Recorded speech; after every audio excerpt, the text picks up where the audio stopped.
Hey there. Well, we're gonna start our fire tonight with an old school ferro rod. Look at that deer antler. I've had this since I was like 10 years old, but only started using it when I was older. And a little self striker there. And I've got myself a tinder bundle, bird's nest if you will, with some really good dry stuff. And hopefully we'll see if we can start it without wrecking it. Come on, Daddy. 3 strikes. It should only take 3 strikes if you've got your tinder set up. I've got some smallish stuff right here ready on standby. We're just gonna feed it a little bit and hopefully let it go so we can make our s'mores. Fires are fun. And eat our good stuff tonight. Can I make my own fire? To make it bigger, so we can feel it. Mine is a little cold.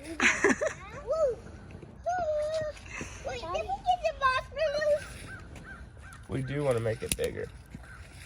Because bigger fire. Might take a minute, but we'll get there. It's not really fun fire. Bigger fire. Maybe it don't have lots of feeds. You need to feed them more. I got smoke coming from your bowl. Because you bowl. All right, well, we got it going. We'll keep it going. Adios.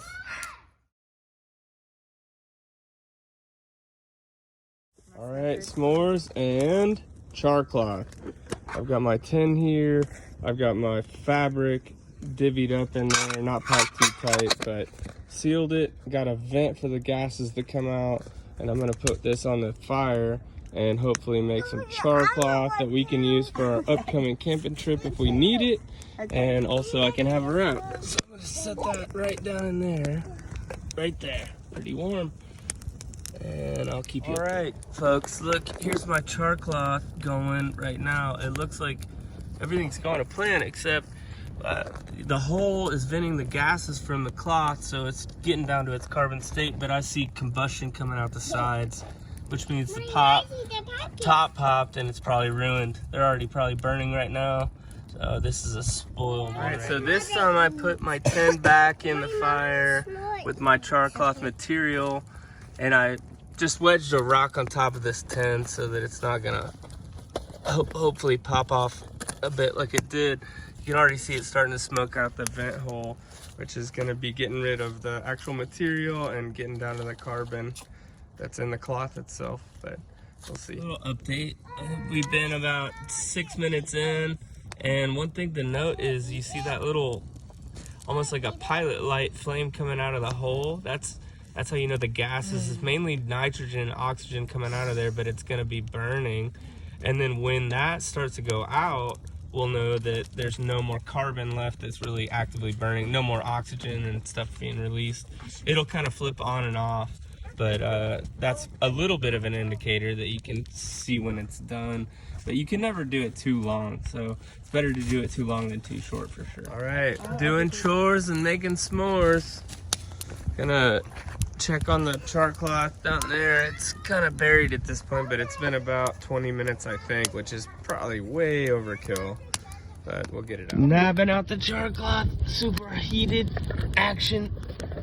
Don't do without tongs or gloves or a Leatherman or something, but we'll let this cool for a while till it's cool to the touch and see what material we came out with as far as usable. Heyo, letting the fire get down a bit.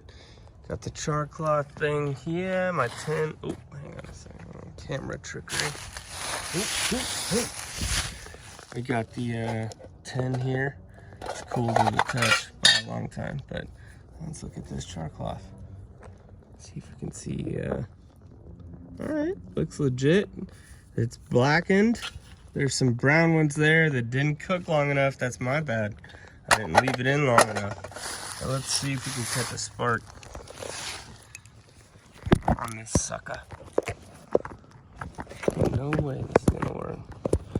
Ain't no way. Oh, is it? Is it? No, it's too dark. But let's see. Oh, booyah. That's char cloth right there, burning like a mug. Whew. Put that in my nest and start my fire easy with that sucker.